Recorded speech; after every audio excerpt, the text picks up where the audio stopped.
Bonjour Frédéric, alors Guillaume Glaze, fondateur de la solution EasyFlux, et je suis là pour la soirée formidable e-commerçant organisée par nos amis et partenaires de EasyShop.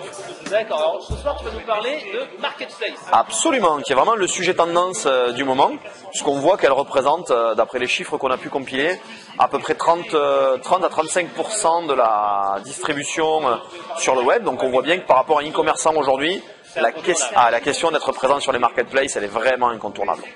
Et c'est vrai qu'on voit vraiment un engouement dessus, on voit aussi les effets pervers de la présence en termes de destruction de la relation client pour un e-commerçant, en termes de risque pour le SEO. Donc c'est des choses que nous, chez EasyFlux, on prend vraiment à cœur et qu'on essaie vraiment de responsabiliser, d'appréhender. On essaie vraiment d'accompagner les e-commerçants dans ce cadre-là. Donc c'est vrai que c'est surprenant de voir l'engouement vraiment des marketplaces. Sur 2015... Quelles sont les tendances? Qu'est-ce qu'il faut faire? Qu'est-ce qu'il ne faut pas faire en 2015? Alors qu'est-ce qu'il faut faire? Dans un premier temps, je dirais il faut tester. Il faut commencer par tester certainement sur des marketplaces généralistes. On a un quatuor généraliste en France avec Amazon, Price Minister, eBay et Cdiscount. Et très très vite, moi je recommande d'aller vers les marketplaces plus spécialisés qui sont moins fourre-tout.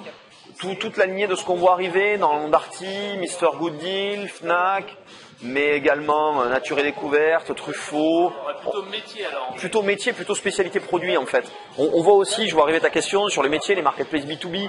On était avec Hello Pro là cette semaine, on voit vraiment des projets sur le B2B, mais même en B2C, vraiment être sur une offre, alors commencer par le large, parce que l'audience est là, et puis c'est un vrai test. Et très vite, pour éviter la dépendance à ces supports, démultiplier le nombre. Ne jamais se cantonner à une ou deux, mais vraiment démultiplier. On en a presque 100 en France aujourd'hui. Il y a vraiment de quoi faire. D'accord. Alors, quelles sont les bonnes pratiques que tu donnes pour se démultiplier, être présent sur plusieurs marketplaces? Qu'est-ce qu'il y a comme autre astuce qu'on doit faire ou ne pas faire, par exemple en SEO, comme tu disais? Alors en SEO par exemple, voilà, le cas du SEO. Si je suis un marchand qui a déjà un référencement actif, je ne vais pas redonner les mêmes contenus aux places de marché pour éviter la destruction et le contenu dupliqué. Si à contrario, mon SEO n'est pas présent et que je vois bien que les places de marché trustent toutes les positions sur les moteurs de recherche, je ne vais pas non plus me battre pour rien. Mais si on va plus loin, si je suis un acteur de la distribution de mes produits et que je vois que j'ai mes meilleures ventes qui tournent à fond sur mon site, peut-être que je n'ai pas intérêt à les mettre sur les marketplaces pour ne pas les cannibaliser. Peut-être qu'à contrario, je vais mettre des lots que je n'aurais pas mis sur mon site parce que la place de marché a un flot d'audience qui me permet de déstocker. Il y a autant de stratégies que de marchands. C'est vraiment, nous ce qu'on recommande, c'est vraiment d'échanger avec nous, en l'occurrence.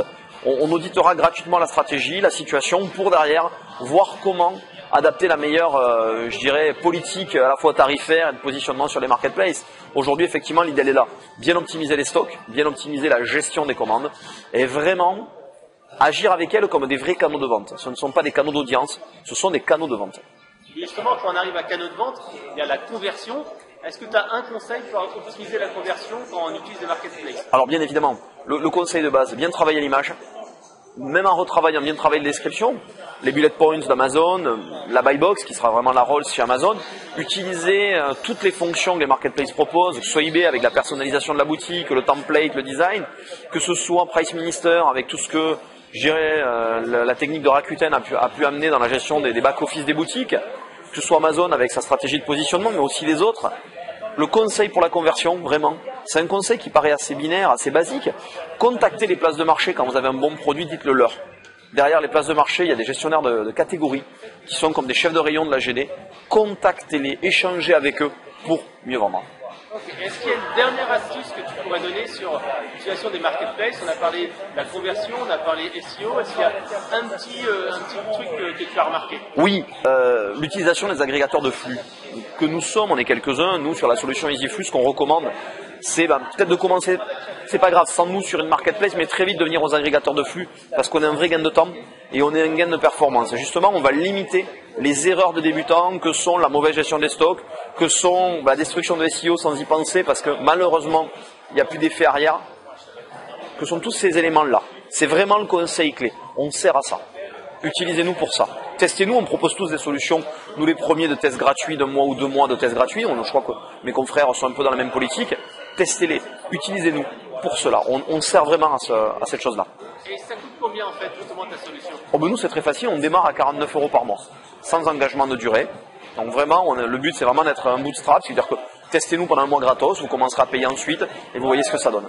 Et si on veut savoir plus, on va sur quel site internet? Alors www.easyflux.com